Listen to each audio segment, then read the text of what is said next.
Good evening, everybody. I'm Derek Michaud. This is Flush in the Pocket. And we do have a special guest tonight. Uh, the special guest is he bowled in the World Special Olympics bowling in 1999. He has 9 USBC titles and high game of 251, high series of 610. Ladies and gentlemen, let me introduce you to our special guest tonight, me. Okay, see what I did there? Anyway, no guest tonight, but that's all right. So we got a major announcement coming up as far as who is going to be a guest coming up. Let's see. Hold on. Okay, I don't want to go there. So we're going to be talking about the Tournament of Champions. And where do I want to go? Okay. 1 second. All right. Now, this is actually not, Flush in the Pocket podcast presented by Brunswick. So, yes, if you want to find a great bowling ball, check out brunswickbowling.com and see what they can, see what you like. Let me just check out brunswickbowling.com to see what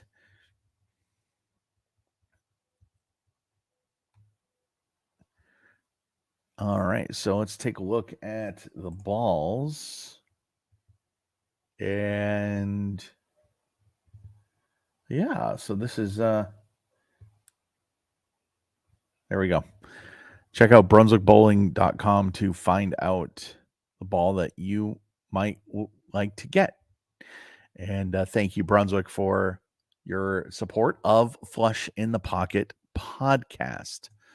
So let's take a look. The Tournament of Champions was 3 days long. Why? Why is it 3 days long when there's only a top 5 step ladder? Well, there wasn't a top 5 step ladder. It was a top 17. That's right. Top 17. And it wasn't, it was unprecedented. They've never done this before. Ever. Okay. So you had Friday night, you had Saturday, 2 shows on Saturday. And then, of course, you had the final 5 on Sunday. So let's take a look. First off, we're going to go and look at the top 17 for your Tournament of Champions. So we're going to pretend that it's Thursday and we're going to go over the field. All right. So in the first match, Packy Hanrahan is going to meet Francois Lavoie. Remember, we're pretending it's Thursday. Winner of that takes on Tim Grindler. And the winner of that takes on Chris Prather. That is Friday. That is proverbially tomorrow, which, we're in Monday. The tournament's over. Okay. So the first show on Friday is Packy Hanrahan bowling against Francois Lavoie. Winner takes on Tim Grindler, and the winner takes on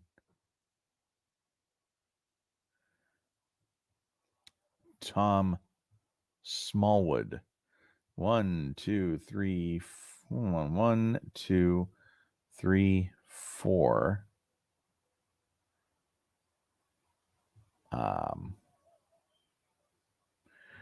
All right. You know what? That is just weird to me. That's right, because it is over. And let's actually. So here's how it finished up.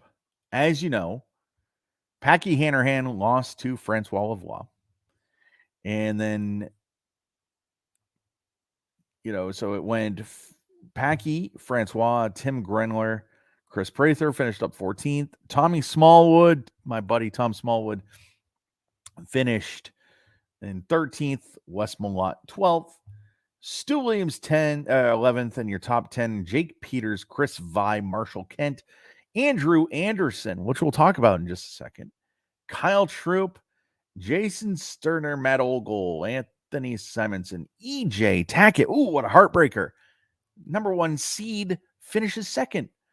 I don't feel too bad for him, though, because he pockets $55,000, and your champion is Jason Belmonte, who, he wins his first ever major. I mean, let's take the 1 and put a 5 right next to it. 15th career major. I'm just having fun here. Of course, I'm not trying to give out misinformation here. Jason Belmonte wins the Tournament of Champions.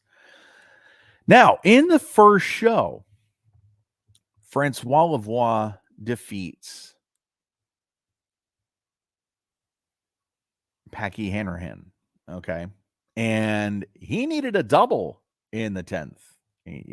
2 strikes and 7 in the 10th to win that. And then you have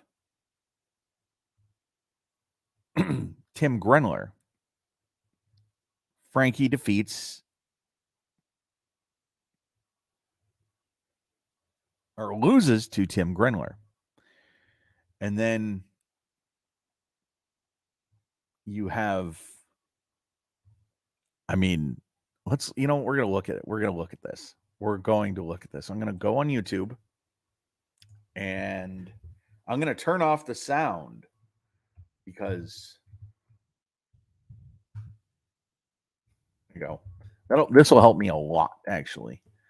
Turn off the sound. 1 second.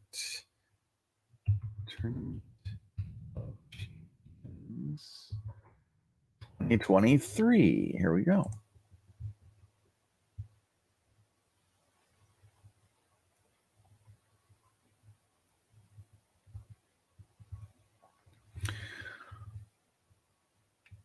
All right.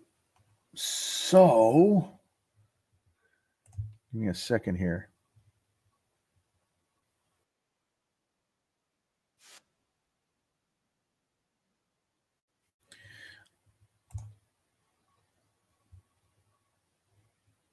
Yeah. So you have this intro. They're showing the people that have won this tournament. Francois won it. Of course, Chris Prather won it back in the COVID year of 2020. Francois won it in 2021 in Jupiter, Florida. So we're going to take a look at the first show, and this will help me. So everybody loves Francois Lavoie. I mean, who doesn't? All right. So here's the first show.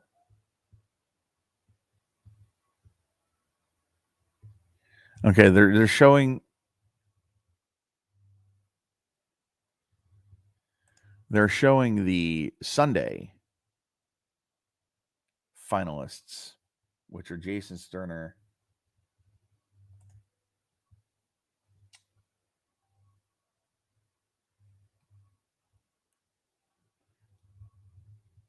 let's see. You have let's look here. I know I'm kind of all over the place. I do apologize.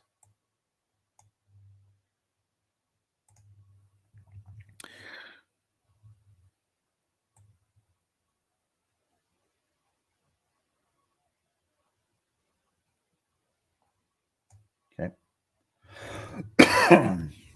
All right. So let's pause it here.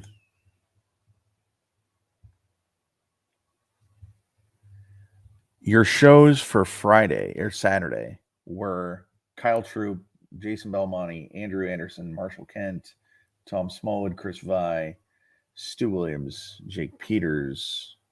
Those are the 8 guys for Saturday. Let's see what happens. Let's see what we're looking at for today, which is proverbially Friday. All right. So the first show was Packy Hanrahan versus Francois Lavoie. The winner of that took on Tim Grenler. And the winner of that takes on Wes Malott, which we're going to talk about that in a second. The winner of that takes on Chris Prather. Now, Tim Grenler is not a PBA national title holder. He is a regional champion. That's how he's able to bowl. If you're a regional champion or any type of champion in any PBA division, you are eligible to bowl in the Tournament of Champions. Whether I agree with that or not, that is not for debate here. Maybe not yet. We do have one viewer. Thank you for watching. Feel free to chime in the comments. So you have, if you're a PBA champion, you could bowl in the Tournament of Champions, whether it's regional, whatever, you can bowl the Tournament of Champions. So we're looking at this show right here. So in the first match, Francois Lavoie defeats Packy Hanrahan and moves on to face Tim Grenler. And so Tim Grenler defeats Francois Lavoie and moves on to face Wes Malott. Now, the way this played, this was on the 40-foot Don Johnson pattern. Now, why was it on the Don Johnson pattern? Well, the reason it was on the Don Johnson pattern was because of the simple fact that Don Johnson has the most famous, maybe infamous shot in Tournament of Champions history. And he's not the only bowler to do it. Don Johnson, back in 1970, the 1970 Tournament of Champions, 299. Wow. And that's crazy. 299 Tournament of Champions. And then in 2011, Mika does it. And Mika, I think, tried to do his best Don Johnson imitation. Don, he's throwing the shot. He thinks it's good. It's probably gonna strike. He's going down to the floor, and all of a sudden he leaves a 10-pin. His head is in the floor, and not literally, but you know what I mean. And that shot is the most famous shot, I think, in bowling history, especially in Tournament of Champions history. So misses out on the 300 there. But anyway, so that's why the Tournament of Champions was bowled on the Don Johnson pattern, 40 feet long. And it's not just 40 feet for that tournament and 40 feet in a league shot, totally different, right? If you're bowling 40 feet on a league shot, you have help to the right, you have help to the left, of course, towards the gutter. And you can throw it, miss your target, it'll hold its line. You can get it to the right, it'll hook back and, could possibly strike. The Don Johnson oil pattern is not like that. The Don Johnson oil pattern is a pattern that, it's a PBA pattern. It's, you need to make a good shot. If you get it to the left, it'll just, you can do a whole bunch of things. We saw bowlers flagging the head pin around 23 times in 3 days. So, you got to think that. Looking at it, when I was watching guys like Marshall Kent and guys like Anthony Simonson, Jason Belmonte, Packy Hanrahan, I wasn't sure if those guys were going to have a play. I wasn't. Looking at it, I had no idea that Jason Belmonte was going to win the Tournament of Champions. No idea. And the reason being was because I was watching and I saw, Marshall Kent play straight with reactive, and he was doing all right. I was liking it a little bit better than I was liking the guys who were opening up the lane. Because when you open up the lane, and even if you play it straight, but when you open up the lane, higher percentage of missing the head pin. There just is. All right. Higher percentage of missing the head pin. So, you know, uh, it's going to be tough. When you open up the lane, obviously you are hooking it. You have a reverie. I mean, these guys are these two-handers. I couldn't do what they do. So, anyway, but as our guest on March 30th pointed out to me, he's actually become a good friend of mine. That's right. March 30th, we got Corey Kistner, former PBA tournament director. And we're going to be talking to him for about an hour or so and just having a, no time limit. I mean, whatever. I'm not going to, keep him till midnight, but I mean, we're going to have a good time chatting. And so that'll be on March 30th. And I was talking to him, and he made a good point that Marshall Kent and Jason Sterner looked good for a few shots. And they just didn't have it. So my question is, and I invited some PBA pros to join me on Facebook, or I sent the message out on Facebook, and I said, if you want to join me, go right ahead and see if anybody bites, because no, that's all right. My question to them would be, why urethane so much? Like, urethane, it was Jason's choice. He was throwing the purple hammer, and everybody that went straight, even Kyle tried to go straight with the pitch black, and then he changed to a dark code on Saturday.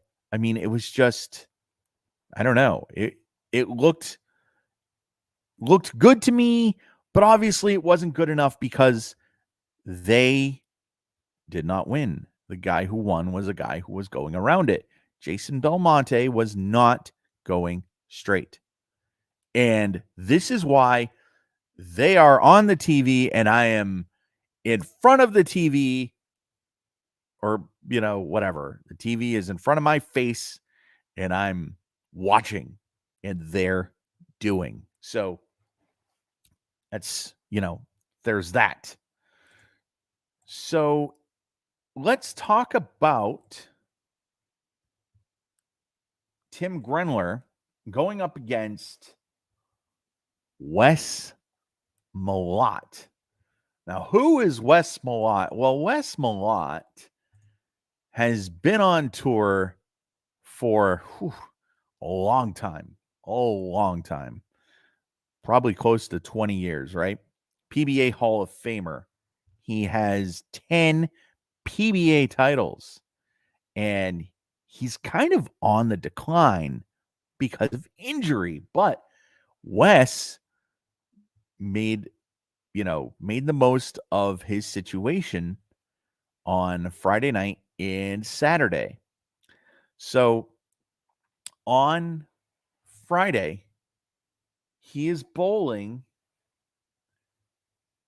as the number 2 seed. He's bowling in the number 2 seed spot, which is the third match. So let's pretend that it was 3 sets of 5. All right. So 3 5-man step ladders, 5, 4, 3, 2, 1. Right. So in my math, Packy would be the 5th seed. 4 is Frankie. 3 is Tim. 2 is Wes. And 1 is Chris Prather. Obviously, that wasn't the case. We know who our top 4 were, and top 5 or whatever. Top 4 automatically advanced to Sunday. So Wes Malott has a bad back. He just does. And he what he likes to do, Wes Malott's A game, is getting close to the foul line, right? He loves to get close to the foul line, and he wants to throw it, lay it down on the lane. He doesn't. When was the last time you seen Wes Malott loft a bowling ball? He was doing his best, I guess, Mika Koivuniemi impression. I mean, Mika is about the same height as Wes. Mika, I believe, is actually either 6'6" or 6'4". Wes is about 6'4", 6'5", something like that. But because of Wes's back, he had to loft it. His launch angle, I mean, he had to stand up straighter. He had to basically stand up and throw it. He could not bend. He just could not get close to the line. And he is very talented, and he made most of it, because you know what? He actually advanced, defeated Tim Grenler, and then he defeated Chris Prather. Wes has never won this tournament. Chris Prather has, So there you go. Wes Malott is on to Saturday. Now, who is on Saturday? Let's take a look. I'm actually going to. Here it is. I'm going to go to the Saturday telecast because Wes Malott is on it. He advances.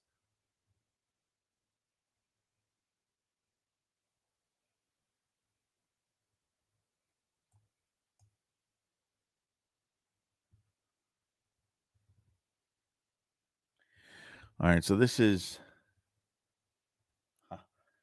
All right, so in the Saturday show, you had Tom Smallwood, you had Kyle Troop in one of them. It was kind of confusing to keep up. What I should have done was, I should have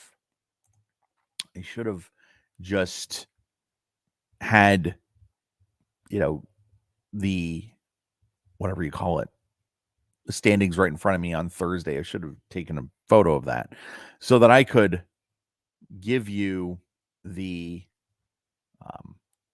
play-by-play of Friday, Saturday, and Sunday. And I know that I'm kind of off the cuff a little bit, and I'm kind of all over the place, and I do apologize for that. So this is why I have guests. So on Saturday, you had Tom Smallwood bowling against Wes Malott. So Wes defeats Tom Smallwood, which Tom's one of my best friends. He really is. He's a great guy. He's a great bowler. But I mean, how much longer is he going to be on tour? I hope he's on tour for a very long time. But I mean, he has not won in 5 years. His last win, 2018 Players Championship. And he shoots 156 on TV on Saturday and loses to Wes Malott, 176, 156. Now, that reminded me a little bit of the Pete Weber Steve Jaros match in 94 when I believe, I can't remember who won, but it was 159, 158. It was just, it didn't look that great.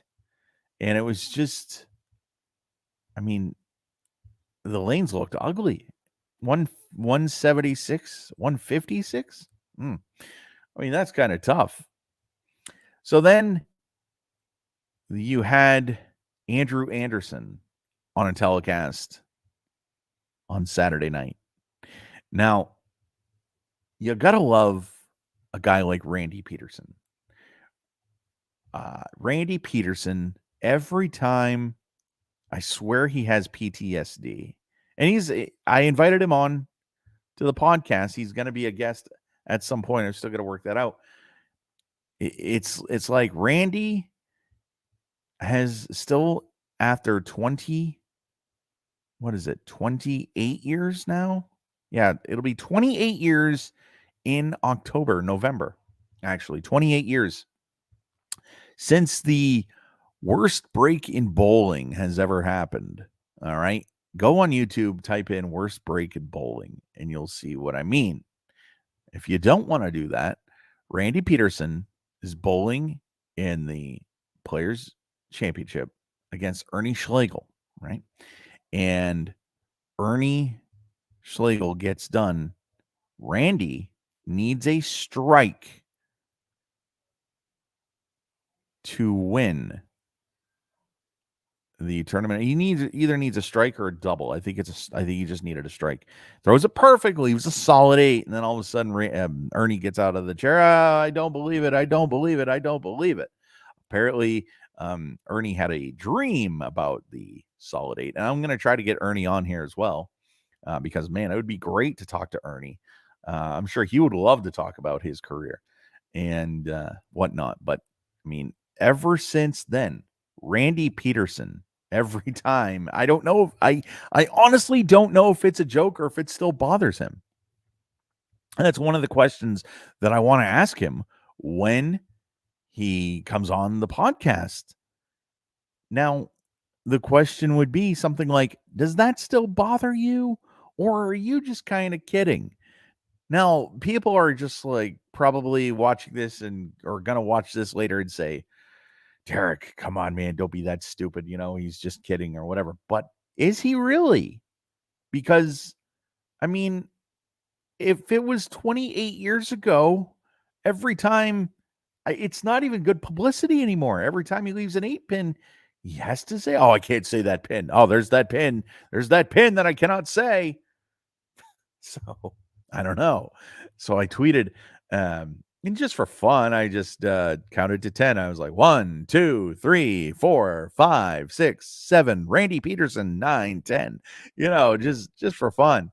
And it was just, I mean, I don't know. I don't know what is going on with Randy. I love him in the booth, but it's just kind of getting stale a little bit, because all they do, even though his friends of mine friends with me on Facebook, Rob Stone, all he does is just scream and yell at every messenger he can and just, come on, guys. Just come on, do it.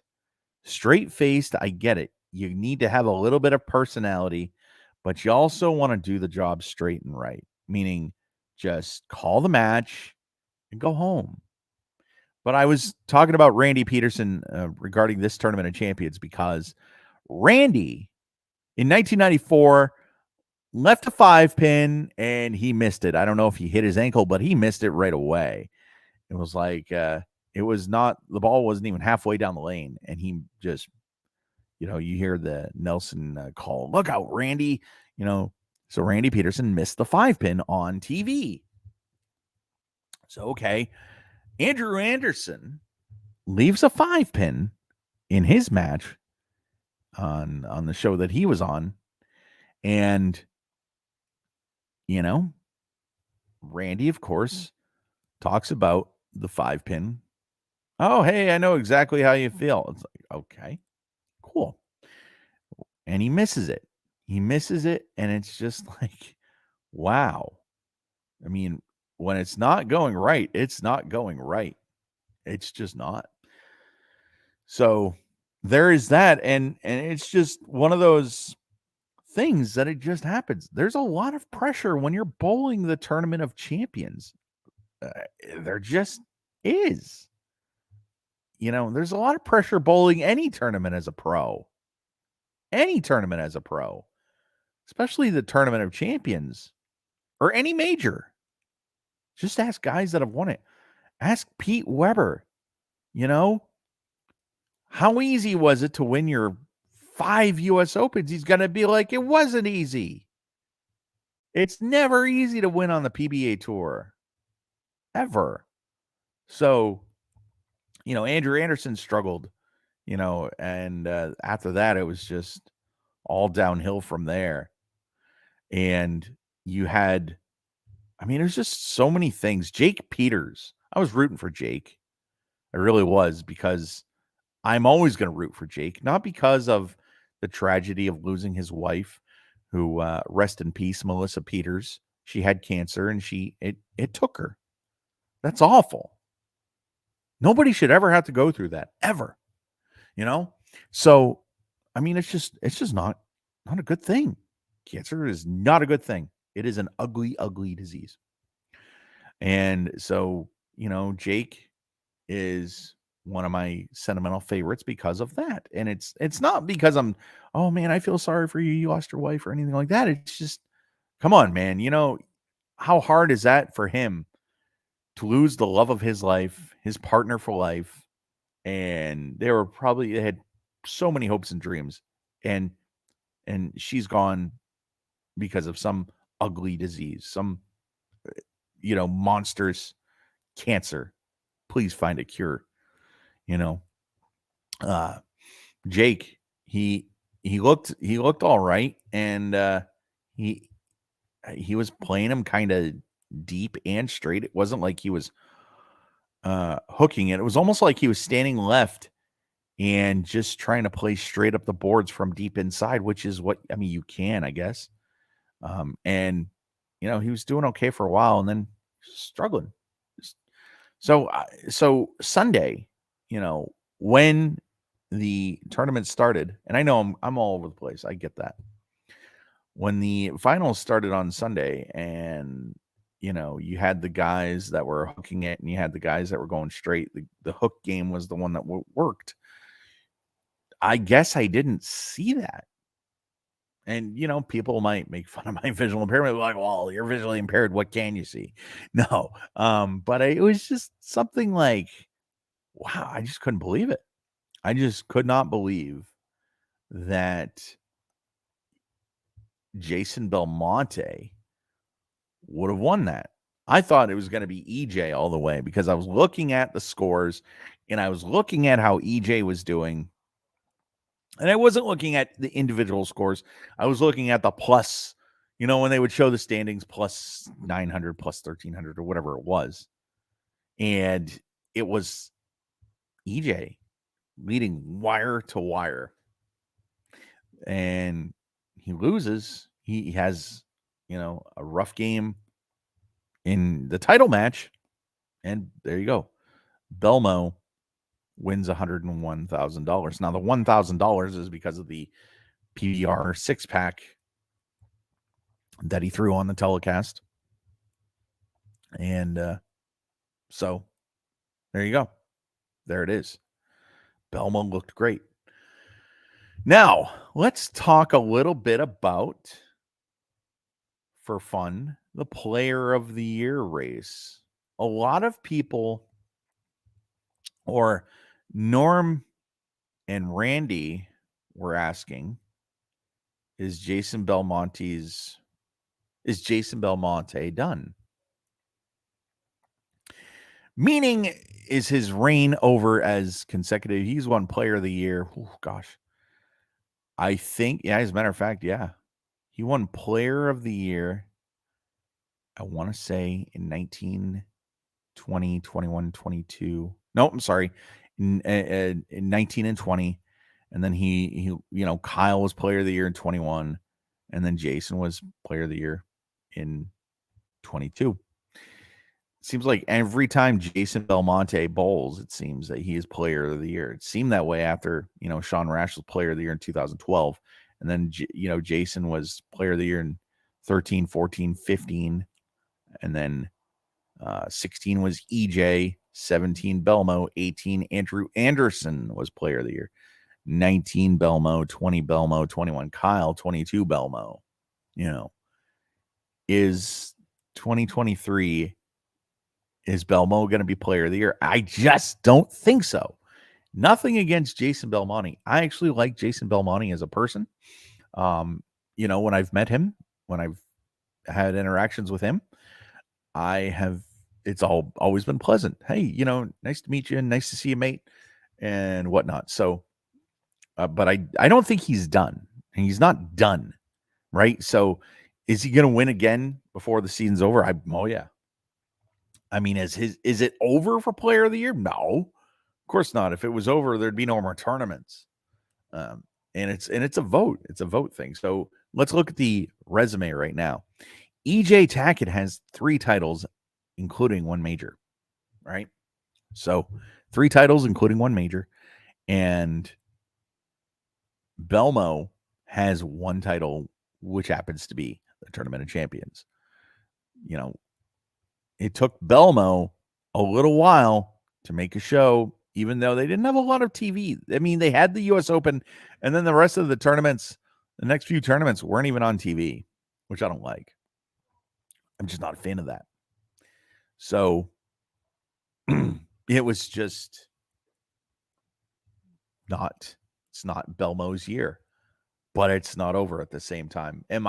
If I am going to go to the casino, proverbial casino, right? I'm going to, my favorite game to play is roulette. And I'm going to do the red or black system. And we'll say red is Jason Belmonte will win Player of the Year again. Black, EJ Tackett. And it's not just EJ Tackett or somebody else. I mean, somebody could sneak up. I mean, come on. We've got a lot of tournaments left. We got the World Series of Bowling. We've got three more. Let's see, 3 more majors. You got the Players Championship. You've got the Masters, and you have the World Championship. 3 more majors. Anything can happen, people. But I am pretending that those tournaments are not going to happen, which of course they are. But I'm going to say that Player of the Year between EJ Tackett and Jason Belmonte, unless somebody comes on and says, hey, my name's in the hat too. So we're going to look at the. Why did I do this? I opened a new tab for a reason. I don't know why I did that. So I'm going to put it on black that EJ Tackett will be the Player of the Year. Anything can happen, but I do believe that EJ Tackett. Oh, I know. I was getting ready for our next announcement, our next guest announcement. He's not the next guest, but he is coming up. He is on the docket. So it's going to be awesome. It's going to be a great episode. And I'm actually not surprised that he said yes to being on, because he just seems like a nice guy. He's probably a private guy. But yeah.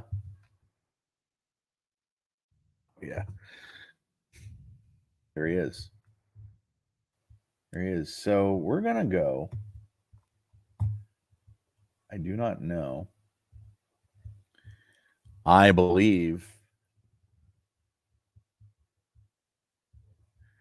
he is with.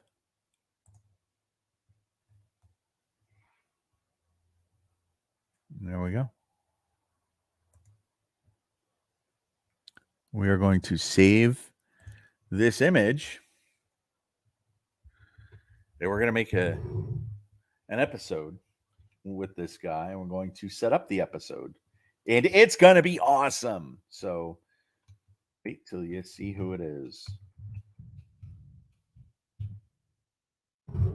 I'm not gonna create the questions for the episode. I'm actually leaving. I'm going back home on Thursday, so I will start, gathering the questions and whatnot for the guests. That'll be happening within a few days here, and I am trying to get the cursor to save. All right. So there that is. So Eric Forkel photo. Oh, I can't believe I just did that. Yep. That is out of the bag. I don't know. Well, let's pretend I don't know why I'm getting a picture of Eric Forkel. But anyway.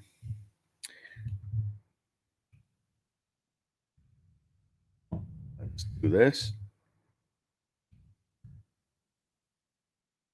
So coming up this week on the PBA Tour, you have the PBA Junior National Championship that is happening Saturday night at 7:30 on FS1. So that's going to be awesome. So we are going to set up an episode, and I will be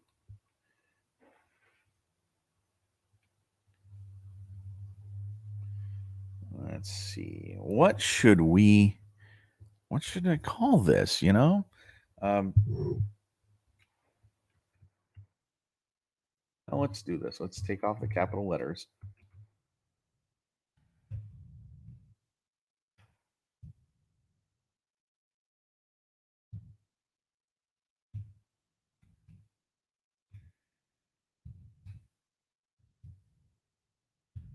All right, so there's that. I'm going to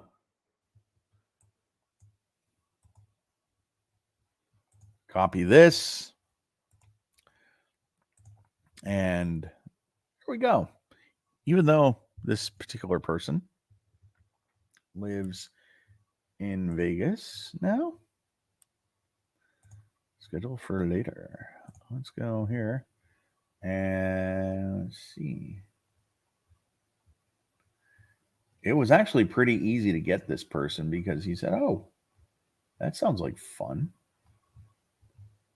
He's a really nice guy, and let's find this photo. What in the heck?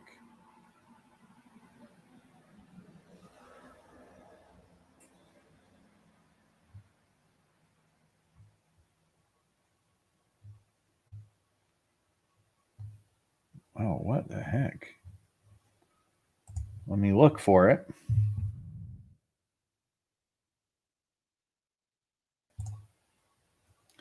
There it is.